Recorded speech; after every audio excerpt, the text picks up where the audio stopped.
संपूर्ण गुरु सत्ता को प्रणाम। हम पिछले कई एपिसोड में ये चर्चा कर चुके हैं कि संगठन की जो शक्ति है उसके 3 मूल आयाम हैं। गुरु तत्व, प्रबल नेतृत्व पहला आयाम है, पहला मूल तत्व है, और दूसरा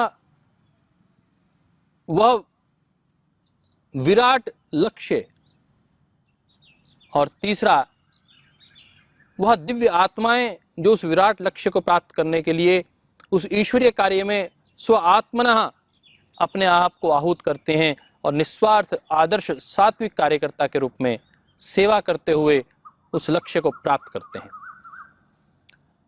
दोस्तों, आज हम जिस विषय पर चर्चा कर रहे हैं वह आप ही हैं एक कार्यकर्ता के रूप में।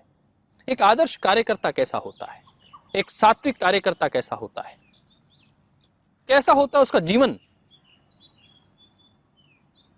इसको खोजने का प्रयास हमें ज्यादा दूर जाकर करने की आवश्यकता नहीं।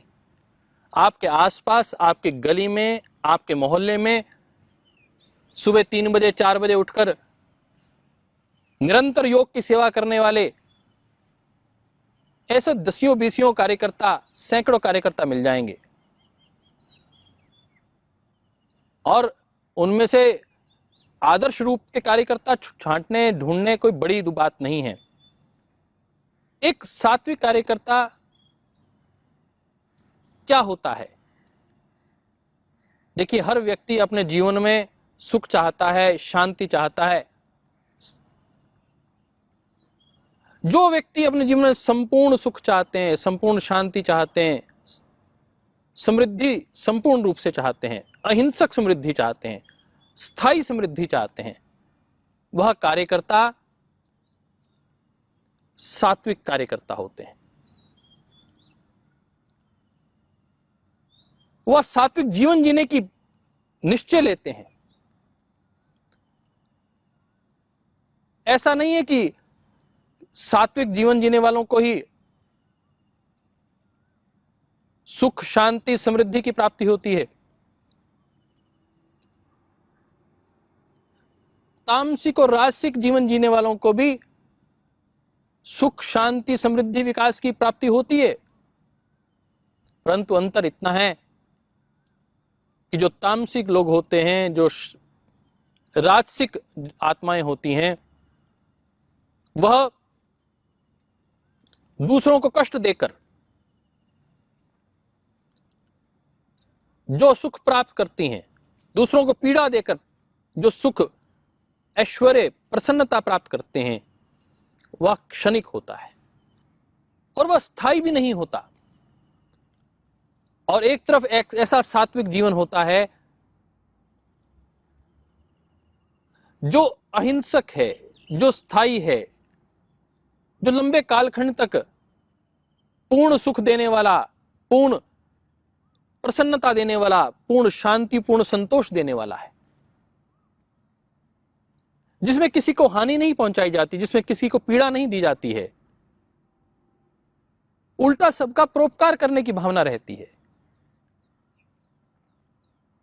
तेरा मंगल मेरा मंगल, सबका मंगल होए रे, इस भाव के साथ जो व्यक्ति जीवन जीते हैं वह सात्विक कार्यकर्ता होते हैं। योगेश्वर भगवान कृष्ण के शब्दों में जब मैं कार्यकर्ता के विषय में खोज रहा था, श्रद्धेय स्वामी जी महाराज 18वें अध्याय का 26वां श्लोक बार बार उच्चारित करते हैं। परम श्रद्धेय बार बार इस विषय पर कहते हैं कि जो योगेश्वर भगवान कृष्ण हैं वह हमारी सभी समस्याओं का समाधान करते हैं। तो मैं भी अपनी समस्या लेकर the song of the God Shrimad Bhagavad Gita के पास पहुंचा। श्रीमद् भागवत गीता, उसके मैंने सोचा कि इससे उदाहरण लिया जाए। एक कार्यकर्ता का परिचय प्राप्त करने के लिए जब हम गीता जी के पास पहुंचे और योगेश्वर भगवान श्री कृष्ण के चरणों में बैठे, तो यह श्लोक मुखरित हो गया। मुक्त संगो अनहमवादी धृति उत्साह समन्वितः सिद्ध असिद्ध्यो निर्विकारः कर्ता सात्विक उच्यते। योगेश्वर भगवान श्री कृष्ण अर्जुन को उपदेश दे रहे हैं। दोस्तों, ये उपदेश केवल मात्र अर्जुन के लिए नहीं है। मैं इस बात को पहले भी कह चुका हूं। हर व्यक्ति अपने जीवन में जब भी दुविधा उलझन की स्थिति में आता है, वह अर्जुन के रूप में जब अपने संशय रखने के लिए खड़ा होता है, जिज्ञासा लेकर उपस्थित होता है, तो योगेश्वर भगवान कृष्ण की तरह गुरु भाव में प्रकट होकर वह ईश्वरीय तत्व और शाश्वत के प्रतिनिधि गुरु तत्व श्रद्धेय वंदनीय गुरुवर हमारी उन सभी संशयों को, उस भ्रम को दूर करते हैं और हमें सही मार्ग दिखाते हैं। तो योगेश्वर भगवान श्री कृष्ण कह रहे हैं कि सात्विक कार्यकर्ता कौन सा होता है? मुक्त संगो अनहमवादी, वह कार्यकर्ता जो मुक्त संग दोष से मुक्त होता है। ये मेरा है, ये मेरा नहीं है। ये मेरी जाति का है, इसको अध्यक्ष बनाओ। ये मेरी जाति का है, इसको अध्यक्ष बनाओ। ये मेरा मित्र है, ये मेरा पड़ोसी है, इसको आगे रखिए। ये संग दोष से मुक्त रहता है। अनहमवादी, मैं और मेरा का भाव खत्म हो जाता है। धृति उत्साह समन्विता, पूर्णतः धैर्य पूर्वक समभाव के साथ उपस्थित होता है और सदैव उसके मन में उत्साह भरा रहता है। कितनी विपरीत परिस्थितियां हों, काली घटाएं क्यों ना हो, उन सब के बीच में वह पूरे उत्साह के साथ लबरेज रहता है। धृति उत्साह समन्विता, सिद्ध असिद्ध्यो निर्विकारः, चाहे वह उसे सफलता प्राप्त हो चाहे असफलता प्राप्त हो, वह एक सात्विक कार्यकर्ता के रूप में, अकर्ता के रूप में, अकाम भाव के साथ निस्वार्थ रूप से अपने कार्य में संलग्न रहता है और सुख दुख में, हानि लाभ में, जय पराजय में, सफलता असफलता में कहीं पर भी अपने मन में विकार नहीं आने देता। वह सात्विक कार्यकर्ता निष्काम सेवा, परमार्थ और पुरुषार्थ करते हुए शाश्वत के प्रतिनिधि के रूप में औरों की सेवा करने में आनंद अनुभव करता है। परोपकार ही उसके जीवन का सबसे बड़ा लक्ष्य होता है और पुण्य ही कमाना उसके जीवन का लक्ष्य बनकर वह कार्य करता है। एक सात्विक कार्यकर्ता के जीवन में सात्विक श्रद्धा और निष्ठा के लिए जो उसके तीन मुख्य साधन हैं, वह सात्विक ज्ञान, सात्विक कर्म और सात्विक उपासना। सात्विक कर्म करने वाला अर्थात जिसका वाणी, व्यवहार, आचार, विचार, स्वभाव सात्विक हो, उन सात्विक कर्मों को करने वाला वह कर्ता ही सात्विक कार्यकर्ता कहलाता है। तीन प्रकार के गुणों से आधारित यह प्रकृति, त्रिगुणात्मक प्रकृति, वह कार्यकर्ता भी तीन गुणों से बने, तीन प्रकार के गुणों वाले रहते हैं। गीता जी में 16, 17, 18 इन अध्यायों में सात्विक, राजसिक, तामसिक इन कार्यकर्ताओं के विषय में विस्तृत वर्णन दिया गया है। वेद में कहा गया है, समश्रुतेन गमे मही मां श्रुतेन विराधसी। अच्छे से सुनकर विचार करके उस पर कार्य करने वाला व्यक्ति, केवल मात्र सुनकर उसको ज्ञान को अपने अंदर धारण ही नहीं करने वाला व्यक्ति, वह कार्यकर्ता सात्विक नहीं हो सकता। समश्रुतेन गमे मही, जो अच्छे से अच्छा श्रोता होता है, मां श्रुतेन विराधसी, और जो सुनता है उस पर विचार करता है, मंत्र श्रुत्यम चिरामसी, और उसके ऊपर फिर आचरण करता है। ऐसा कार्यकर्ता जो आदर्श आचरण वाला है, आदर्श आहार विहार विचार वाला है, स्वभाव वाला है, वही सात्विक है। हर शास्त्र में, वैदिक शास्त्रों में विशेषता है कि केवल मात्र ये करो ऐसा नहीं है, ये भी कहा गया कि ये ना करो। सात्विक कार्यकर्ता वह सात्विक बुद्धि से जुड़ा हुआ रहता है। साधक कार्यकर्ताओं, आपको त्रिगुणात्मक प्रकृति के विषय में पता है। अब इस त्रिगुणात्मक प्रकृति से त्रिगुणात्मक जीवन, त्रिगुणात्मक बुद्धि और त्रिगुणात्मक कार्यकर्ता, इनके विषय में हम आगे जानने का प्रयास करते हैं। पूजा साध्वी बहन देवप्रिया जी ने एक छोटी सी पुस्तक ये लिखी है, गीता अमृतम। बहुत सुंदर पुस्तक है, आप भी इसको पढ़ने का प्रयास करिएगा। परम श्रद्धेय स्वामी जी महाराज ने इसकी भूमिका लिखी है और इसमें जो 18वें अध्याय का 30वां श्लोक है, मुझे वो बहुत प्रिय है और आपको भी बहुत अच्छा लगेगा, क्योंकि उसमें सात्विक बुद्धि के विषय में गंभीरता पूर्वक चर्चा की गई है। प्रवृत्तिम च निवृत्तिम च कार्या कार्ये भया भये बंधम मोक्षम च या वेत्ति, बंधम मोक्षम च या वेत्ति बुद्धि सा पार्थ सात्विकी, बुद्धि सा पार्थ सात्विकी। हे पार्थ, जो बुद्धि ये जानती है कि प्रवृत्ति और निवृत्ति क्या है, कार्य और अकार्य, जो करने योग्य कार्य है और नहीं करने योग्य कार्य है, वो क्या है, किस कार्य को करते हुए भय होता है और किस कार्य को करते हुए भय नहीं होता है, ये यदि जानती है, ये यदि बुद्धि जानती है कि इस कार्य से मैं बंध जाऊंगा, संसार में बंध जाऊंगा और इस कार्य से संसार से मुक्त हो जाऊंगा, जीवन मुक्त हो जाऊंगा, ये प्रवृत्ति और निवृत्ति को जानती है, किसमें मुझे लगना है और किसमें मुझे नहीं लगना है, तो हे पार्थ, यही बुद्धि सात्विक बुद्धि है, जो एक व्यक्ति को संकेत दे दे कि इस कार्य में संलग्न होना है या नहीं होना है, इस कार्य में भय है या नहीं है, ये कार्य करने योग्य है, ये कार्य करने योग्य नहीं है, इससे बंधन हो जाएगा, इससे मुक्ति प्राप्त होगी।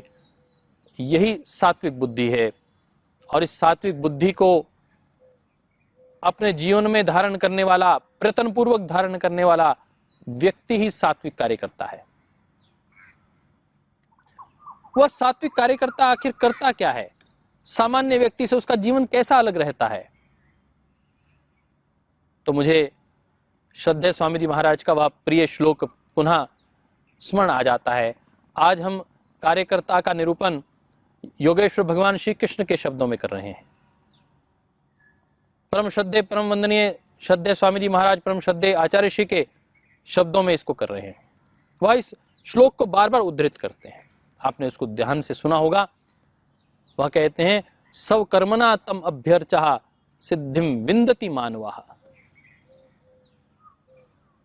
योगेश्वर भगवान कृष्ण कह रहे हैं, अर्जुन, जो कार्यकर्ता, सात्विक कार्यकर्ता, सात्विक बुद्धि के साथ सात्विक जीवन को जीने वाला कार्यकर्ता, अपने कर्मों के माध्यम से कर्मों के पुष्प परमपिता परमात्मा के चरणों में रख देता है। कर्मण्येवाधिकारस्ते मा फलेषु कदाचन। फिर अपने फल की इच्छा नहीं करता, समर्पित कर देता है। जो अपने आराध्य देव गुरु भगवान के चरणों में जो कार्यकर्ता अपने पुरुषार्थ के पुष्प अर्पित कर देता है, बस वही कार्यकर्ता सात्विक कार्यकर्ता है। और फिर वह ये गारंटी भी देते हैं कि जो इस प्रकार कार्य करता है, जिसका जीवन सात्विक है, जिसकी बुद्धि सात्विक है और सात्विकता के साथ कार्य करते हुए जो अपने जीवन के कर्मों को, पुष्पों को, पुरुषार्थ को, अपने परमार्थ को, अपने परोपकार को अहंकार युक्त नहीं होने देता, अपितु बहुत धैर्यपूर्वक, बहुत प्रेम पूर्वक, बहुत श्रद्धा भाव के साथ नतमस्तक होकर, अहंकार शून्य होकर अपने गुरु के चरणों में अर्पित कर देता है। सिद्धिम विन्दति मानवः। एक अर्जुन, उसको निश्चित रूप से सफलता प्राप्त होती है। आइए हम भी सात्विक कार्यकर्ता बनते हैं और अपने जीवन को निष्काम निस्वार्थ अकाम भाव से जीने का संकल्प लेते हैं, तो यह सात्विक प्रवृत्ति वाला कार्यकर्ता, सात्विक बुद्धि वाला, सात्विक जीवन जीने वाला कार्यकर्ता, इसकी बुद्धि भ्रंश नहीं होती है, यह प्रज्ञा अपराध नहीं करता, उल्टा वह धैर्य अवस्था में रहता है और धैर्य अवस्था में रहकर वह सात्विक पथ पर ही अग्रसर होता है निरंतर। योगेश्वर भगवान श्री कृष्ण 18वें अध्याय में बार बार ये भी कह रहे हैं कि वह सात्विक कार्यकर्ता, उस सात्विक बुद्धि वाला कार्यकर्ता यह जानता है और जो ध्यान के, वैराग्य के कष्ट हैं, जो पहले विष समान लगते हैं परंतु बाद में वह अमृत तुल्य लगते हैं, वह उनके पथ का भी निरंतर अनुगमन करता है, उससे भी विचलित नहीं होता है। कुछ लोग साधना के पथ को, वैराग्य के पथ को, ध्यान के पथ पर जब चलते हैं, योग और गुरु की आज्ञा में जब चलते हैं, योग के अनुशासन में चलते हैं, तो उन्हें कष्ट अनुभव होता है। और हम देखते हैं कि 3 प्रकार के लोग होते हैं जीवन शैली को जीने वाले। कुछ लोग तो उस कष्ट को देखकर कार्य ही नहीं करते, प्रवृत्ति ही नहीं होते हैं। एक इस प्रकार के कार्यकर्ता होते हैं जो कार्य आरंभ कर लेते हैं परंतु बीच में ही छोड़ देते हैं, और एक वो कार्यकर्ता होते हैं जो निश्चय पूर्वक, संकल्प पूर्वक अपने कार्य को आरंभ करते हैं और पूर्णतः उसमें स्थापित होते हैं, स्थित प्रज्ञ होते हैं और उस कार्य को पूर्ण करके ही बाहर आते हैं, संकल्प पूर्वक उसको पूर्ण करते हैं। फिर चाहे लाख बाधाएं आ जाएं, फिर वो अपने मार्ग से विचलित नहीं होते हैं। यही सात्विक बुद्धि के, सात्विक कार्यकर्ता, सात्विक जीवन जीने वाले कार्यकर्ता का लक्षण होता है। जहां भारतीय जीवन पद्धति में, भारतीय संस्कृति में पूजा की विधि बताई गई है कि सात्विक कार्यकर्ता अपने कर्मों के माध्यम से अपने पुरुषार्थ को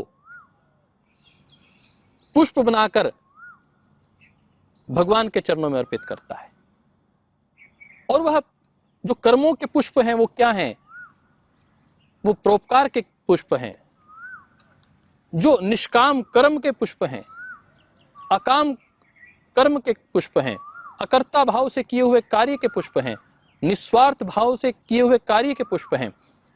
जो वह कार्यकर्ता अपने कर्मों के पुरुषार्थ से संचित करता है और बहुत निष्ठा से, बहुत प्राणपन से, बहुत धैर्य के साथ, श्रद्धा के साथ अपने गुरु चरणों में अर्पित कर देता है, अपने परमात्मा के चरणों में अर्पित कर देता है। योगेश्वर भगवान श्री कृष्ण ये कहते हैं कि इस प्रकार हमें अपनी सात्विक बुद्धि, सात्विक जीवन के लिए निरंतर प्रयत्नशील रहना चाहिए। साधना में पहले कष्ट भी दिखाई दे, योग करने में, अभ्यास करने में पहले कष्ट भी लगे, परंतु यह मानकर कि वह पहले जो विष तुल्य लगता है वह बाद में अमृत लगेगा। भगवान कृष्ण का यह जो स्टेटमेंट है, यह जो हमारे लिए एक संकल्प पत्र है उनका, जो ये आश्वासन है, इस पर हम काम करें और अपने जीवन को निस्वार्थ भाव से सेवा कार्य में आहूत कर दें, मानव सेवा में आहूत कर दें, अपने जीवन को निष्काम बनाएं। आइए इसी प्रकार एक सात्विक जीवन जीने वाला कार्यकर्ता कैसे अपने आप को और संगठन को गौरव प्रदान करता है, यह जानने के लिए हम अगले एपिसोड में महर्षि पतंजलि के योग सूत्रों का आलंबन लेंगे। दोस्तों मित्रों, आप अपने आसपास देखते होंगे जो बेल होती है वह किसी वृक्ष का सहारा लेकर ही ऊपर उठती है। मेरे घर में गिलोय की बेल लगी हुई है। मैंने पाया कि जब उस बेल को हमने लगाया तो वह छटपटा रही थी आगे बढ़ने के लिए, आगे बढ़ती रही, बाईं ओर उठी, दाईं ओर जाती रही, परंतु एक दिन मेरा मन किया कि जो उसकी कपोल कल्पित कलियां निकल रही हैं, अंकुरन फूट रहा है, मैंने धीरे से उसको एक पतले से धागे के साथ बांधा और अपनी छत के ऊपर दीवार के सहारे सहारे उसको, ग्रिल के सहारे सहारे ऊपर ले जाने का प्रयास किया। और मैं पाता हूं कि आज वह 15 से 20 फुट ऊपर लंबी ऊंचाई पर वह बेल जा चुकी है। ये बात इतना समझने के लिए काफी है कि एक सामान्य व्यक्ति का जीवन बेल की भांति होता है, जो अपने बाईं और दाईं ओर अपने आसपास फैलता है, परंतु जीवन में कुछ अतिमानस चेतना को प्राप्त करने के लिए, उच्च स्थान को प्राप्त करने के लिए, दिव्यता प्राप्त करने के लिए, जब उसे किसी गुरु का आलंबन मिल जाता है, किसी संस्था, किसी संगठन का, किसी आदर्श कार्यकर्ता का आलंबन मिल जाता है, किसी सात्विक व्यक्ति का आलंबन मिलता है, तो वह भी सात्विक जीवन जीने लगता है। उसकी बुद्धि भी सात्विक हो जाती है। वह भी ध्यान लेता है कि यह प्रवृत्ति है और यह निवृत्ति है, यह भय और यहां अभय है, यह बंधन है, यहां मोक्ष है। और फिर वह उसके अनुसार अपने जीवन को अग्रसर करने लगता है और धीरे से उसका जीवन भी ऊंचाई की ओर आगे बढ़ जाता है। जैसे एक बेल आलंबन पाकर ऊपर उठ जाती है, वैसे ही गुरु का आलंबन पाकर एक कार्यकर्ता अपने उच्च जीवन की ओर अग्रसर होता है, दिव्यता की ओर अग्रसर होता है, उच्च चेतना की ओर अग्रसर होता है, दिव्य चेतना की ओर अग्रसर होता है, अति मानस तत्व की ओर अग्रसर होता है। और इसी भाव को हम कार्यकर्ता को समर्पित करते हुए अगले चरण में आपसे फिर चर्चा करेंगे। आज के लिए इतना ही। ओम इति शम।